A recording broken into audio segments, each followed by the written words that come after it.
नमस्कार किसान भाइयों, कैसे हैं आप। आशा है कुशल मंगल होंगे। दोस्तों, बहुत सारे मैसेज आ गए कि आप यूपी की और जो है अन्य राज्यों की निकासी की वीडियो दीजिए। दोस्तों, बात करें निकासी की दोस्तों तो सिर्फ पश्चिम बंगाल के आंकड़े हैं, वो प्रमाणित आंकड़े हैं जो पश्चिम बंगाल व्यवसायी समिति द्वारा दिए गए हैं। कोल्ड स्टोरेज के एक ऑथराइज्ड आंकड़े हर महीने जारी होते हैं 30 तारीख को। वही केवल ऑथराइज्ड हैं जो मैंने आपको 2 जुलाई की वीडियो में कंप्लीट विश्लेषण के साथ बताया है।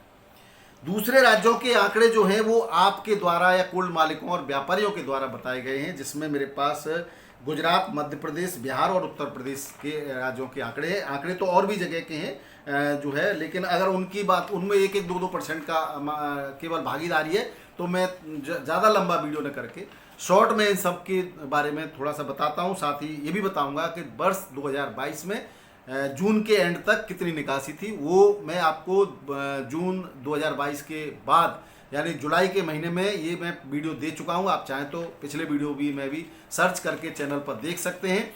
आज भी मैं उसको दोहरा दूंगा कि पिछले साल कितनी निकासी थी और इस साल कितनी निकासी है। दोस्तों, निकासी के मामले में जो मेरा विश्लेषण है वो घबराने वाली कहीं कोई बात मुझे नज़र नहीं आती। दोस्तों, अब बात कर लेते हैं सीधे सीधे निकासी की। तो दोस्तों, अगर हम बात करें पश्चिम बंगाल से ही शुरू करते हैं तो पश्चिम बंगाल की टोटल निकासी जो है ऑथराइज्ड 21.08% या 21.10% के आसपास है, जिसको 22 भी कह सकते हैं क्योंकि थोड़ा बहुत ही अंतर रह गया है। ये निकासी सर्वाधिक है अभी तक के जो है इसमें पश्चिम बंगाल के इतिहास में जून के महीने में, जो कि अगर पिछले साल की तुलना करें वर्ष 2022 की तो वर्ष 2022 में 30 जून के बाद जो निकासी के आंकड़े आए थे वो केवल 13.87% थे। और अगर आपके आज की बात करें तो 22 लगभग 7% की निकासी ज़्यादा है पिछले वर्ष की तुलना में। अगर हम निकासी के बाद अवशेष पैकेट की बात करें तो अवशेष पैकेट भी पिछले साल की तुलना में अब बिक्री के लिए कम बचे हुए हैं।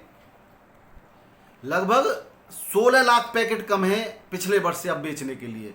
और यानी कि बात करें पूरे अब बचे हुए महीनों की तो अभी जुलाई, अगस्त, सितंबर, अक्टूबर, नवंबर, दिसंबर कुल मिलाकर के 6 महीने बिक्री होगा। और जिसमें सबसे ज़्यादा जो आलू की बिक्री होती है वो अगस्त, सितंबर और अक्टूबर के महीने में सबसे ज़्यादा बिक्री होती है आलू की। दोस्तों, हालांकि अब भी बिक्री ठीक हो रही है। अगर हम जिस तरह से बिक्री हो रही है उसके हिसाब से लगाएं तो ये अंत तक पैकेट कम होने की चांस है। कब करीब करीब जो है पैकेट कम हो जाएंगे, इसमें 20-22 हज़ार पैकेट और कम पड़ेंगे।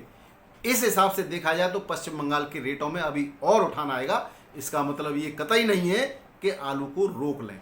आलू को बिल्कुल भी नहीं रोकना है। आलू का जैसे जैसे रेट बढ़े वैसे वैसे आलू की बिक्री भी आपको एक संतुलित दर से करनी है। ऐसा नहीं कि आज जैसे देखा हमने 3 जुलाई को आज़ादपुर मंडी में 118 गाड़ियाँ एक दम से पहुंच गई। तो आज अगर गाड़ियाँ कम होती, यानी कि जिस मंडी में गाड़ी एकदम से ज़्यादा हो जाती है उसमें जब डिमांड बढ़ती है और गाड़ी कम हो तो निश्चित रूप से भाव में एक अच्छा खासा उछाल आएगा। लेकिन जब गाड़ियाँ ज़्यादा पहुँच जाती हैं, सप्लाई ज़्यादा हो जाती है तो भाव वहीं की वहीं ठहर जाते हैं। दोस्तों, अब बात कर लेते हैं दोस्तों गुजरात की।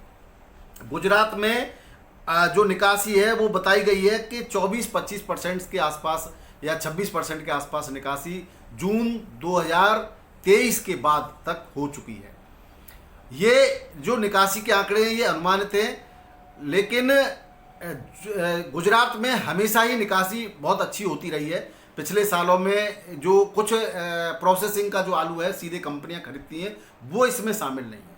वो सीधा कंपनियां खरीदती हैं, उसके अलग है। और निर्यात भी होता था तो वो अलग दर है। ये केवल राशन के आलू की बात कर रहे हैं जो खाने में और सीधा मंडियों में बिकता है और खाने में काम आता है। पिछले साल ये 18% की निकासी थी दोस्तों, 16 से 18% की निकासी थी गुजरात में, जो इस वर्ष जो 24 से लेकर के 26% की मानी जा रही है। तो यहाँ पर भी आप देख रहे होंगे 6 से लेकर के 6% के आसपास जो है ये भी ज़्यादा है निकासी गुजरात में। तो इसके हिसाब से गुजरात में हालांकि पिछले वर्षों की तुलना में उत्पादन कम है और उसकी दृष्टि से आलू के रेट अच्छे होने चाहिए, लेकिन बात अगर हम और राज्य में उत्तर प्रदेश की तरफ चलेंगे, उत्तर प्रदेश में जाएंगे तो वहाँ पर जो है आलू का और पश्चिम बंगाल में भी आलू का उत्पादन ज़्यादा होने की वजह से रेट ठहर गए हैं। अब बात कर लेते हैं दोस्तों मध्य प्रदेश की। मध्य प्रदेश में जो निकासी है, मध्य प्रदेश में भी सर्वाधिक निकासी पिछले वर्षों में भी होती रही है और इस वर्ष भी ठीक ठाक निकासी चल रही है। मध्य प्रदेश की निकासी के जो आंकड़े हैं वो 26 से लेकर के 30% तक के हैं। अब इसमें बहुत से लोग 28% की बता रहे हैं, तो मैं भी 28% मान लेता हूँ। मध्य प्रदेश में 28% निकासी है और ये पिछले सालों की तुलना में यहाँ पे मध्य प्रदेश में भी तेज़ी से निकासी होती है, इसमें कोई जो है आश्चर्य वाली बात नहीं है। अब पिछले साल की बात करें, जून 2022 में ये निकासी 24 से 26% थी, यानी कि लगभग ये तो बराबर निकासी चल रही है। मध्य प्रदेश में आलू इस साल बेहतर है, बढ़िया है, डिमांड ज़्यादा है, इसलिए निकासी भी ज़्यादा हो रही है। अब बात करें बिहार की दोस्तों, बिहार में जो निकासी है वो कम है इस साल। पिछले साल बात करें तो पिछले साल 15 से 20% की निकासी जून 2022 में हो चुकी थी, जो कि इस साल 14 से 16% की निकासी बताई गई है। तो बिहार में वैसे तो जो ज़्यादातर आलू पहले ही बिक जाता है, लेकिन जो आलू कोल्ड स्टोरेज में है वो वहाँ पर बिहार में पश्चिम बंगाल का आलू पहुँच रहा है। तो पश्चिम बंगाल के आलू और उत्तर प्रदेश के आलू के पहुँचने की वजह से वहाँ के व्यापारियों को एक पर्याप्त रेट उनके अनुमान के मुताबिक नहीं मिल पा रहे। इसकी वजह से वो अभी इंतजार कर रहे हैं और वहाँ इसलिए बिक्री की थोड़ी सी रुकी हुई है। इन आंकड़ों को अगर देखें तो निकासी के मामले में तो कहीं पे भी कुछ भी ऐसा नहीं है। उत्तर प्रदेश की अब बात कर लेते हैं दोस्तों, अंत में उत्तर प्रदेश रह गया था। उत्तर प्रदेश में कुछ लोगों ने मुझे मैसेज किया है कि 25 से 30% की निकासी कोई बता रहा है, कोई बता रहा है कि 28% की उत्तर प्रदेश में निकासी हो गई, कोई बता रहा है 24% की निकासी हो। इस तरह से मेरे पास मैसेज है कि साहब इतनी निकासी हो गई। ऐसा नहीं है दोस्तों। एक प्रमुख उत्पादन उत्तर प्रदेश का आलू उत्पादक क्षेत्र है खंदौली आगरा का। यहाँ पर जो निकासी है वो सर्वाधिक बताई गई है, 28 से 30%। सादाबाद के खंदौली क्षेत्र में 28 से 30%। अगर हम पूरे और लेकिन सबसे कम निकासी मथुरा के आसपास के, मथुरा के देहात के कोल्ड स्टोरों की है। फर्रुखाबाद में, कन्नौज में भी पिछले सालों की तुलना में कम निकासी है। कानपुर, कन्नौज, लखनऊ में भी मैंने उसका भी वीडियो पूरा दिया हुआ है। आप मेरा पुराना 30 तारीख का वीडियो, 30 जून का वीडियो देख लें। अगर हम ओवरऑल उत्तर प्रदेश की आज बात करेंगे तो ओवरऑल उत्तर प्रदेश की जो निकासी है वो 15.8 यानी 16% से लेकर के और 19% की टोटल निकासी आ रही है इस वर्ष, जो कि पिछले वर्ष 2022 में ये जो निकासी थी वो 18 से 20% थी, यानी कि 2% निकासी कम है, 1 से 2% निकासी कम है पिछले साल की तुलना में। अगर इन आंकड़ों को देखते हैं तो कहीं पर भी कोई भी खतरे की घंटी निकासी को लेकर नहीं आ रही। लेकिन एक बात जरूर ध्यान रखें, पश्चिम बंगाल और उत्तर प्रदेश दोनों ही ऐसे राज्य हैं जहां पर पिछले वर्षों की तुलना में इस वर्ष उत्पादन अधिक था। लेकिन दोस्तों मैं आपको सिर्फ यही बात बताना चाहूँगा, उत्पादन अगर 10-15% अधिक होता है तो प्रति वर्ष 10-15% का जो उपभोग है वो बढ़ जाता है, खपत बढ़ जाती है। लेकिन इस वर्ष अभी तक निर्यात नहीं खुला है। अगर हमारी भारत सरकार निर्यात पर को जो है खोल दे विदेशों के लिए तो आलू का भविष्य बहुत अच्छा होगा। फिर भी दोस्तों आलू को जो है आप निकालते रहिए धीरे धीरे करके। रेट आज अगर बात करें 3 जुलाई 2023 की, तो 3 जुलाई 2023 को सभी मंडियों में लगभग 2 जुलाई को भी, 1 जुलाई को भी उछाल था और आज भी उछाल है। तो धीरे धीरे करके, क्योंकि हरी सब्जियों में बढ़ोतरी काफ़ी तेज़ी से हुई है, बरसात की वजह से एकदम से ख़त्म हो गई है और नए आलू की आवक अब कहीं किसी जगह से फिलहाल में नहीं है। इसलिए आपके जो कोल्ड स्टोरेज का आलू है उसके रेट ठीक ठाक बढ़ रहे हैं और आप इस समय मौके का फ़ायदा उठाइए और आप आलू को एक बैलेंस मात्रा में, एक संतुलित मात्रा में निकालते रहिए, जिससे एकदम से मंडियों में बहुत ज़्यादा आवक न बढ़े, संतुलित मात्रा में आवक पहुँचती रहे और आप जो है आलू को निकालते रहें।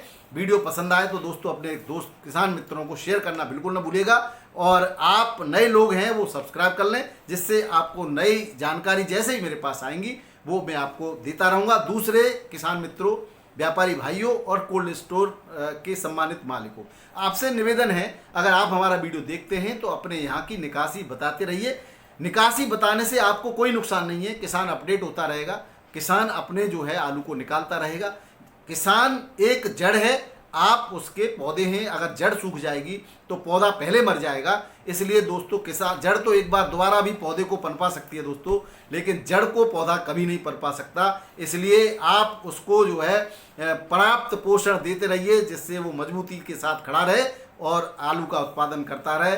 कहीं ऐसा हो गया कि किसान ने हम जिस तरह से कह रहे हैं कि 20% आलू सब कम कर दें, तो कोल्ड स्टोर मालिकों सबसे ज़्यादा नुकसान आपको होने वाला है।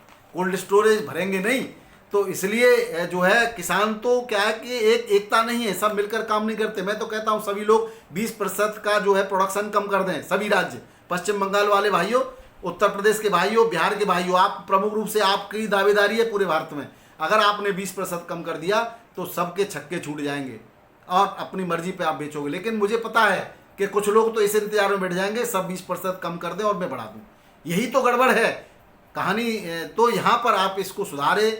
फिर भी मैं कहता हूँ कुछ न कुछ कम जरूर करिए आप, आपकी क्षमता के अनुसार। और क्योंकि हर बार पिछले 2 साल से लगातार आप नुकसान उठा रहे हैं या कोई बहुत ज़्यादा फायदा नहीं हो रहा लागत के हिसाब से। आजकल आलू में हम देखते हैं भरपूर लागत आती है, तो आपको यही एडवाइस दी जाती है कि आप हर भाव में अपने आलू को बेचते रहिए, अंत के लिए इंतजार नहीं करिए। सब लोग करेंगे तो अंत में एकदम से भगदड़ मचेगी, मंडियों में बहुत ज़्यादा मात्रा में आलू पहुंचेगा और अलग अलग जगह से नया आलू भी आएगा। दोस्तों, हसन की फसल 40 दिन की लगभग हो गई है, जो मई में बुवाई हो गई थी। वो शुरुआत में मैंने आपको बताया था, शुरुआत के वीडियो में आप देखना। लेकिन अब कितने आंकड़े हैं, क्या है, कितने क्षेत्रफल में बुवाई हुई है, क्यों कुछ मई और के लास्ट में और जून के शुरुआत में भी कुछ बुवाई हुई थी, उसके हमारे पास सही आंकड़े नहीं है। आएंगे तो जरूर बताएंगे दोस्तों। कुछ लोग बार बार पूछ रहे हैं, तो आपकी शंका का समाधान जरूर करेंगे दोस्तों। वीडियो देखने के लिए बहुत बहुत धन्यवाद। नमस्कार, आदाब, सत श्री अकाल, राधे राधे, जय जवान जय किसान।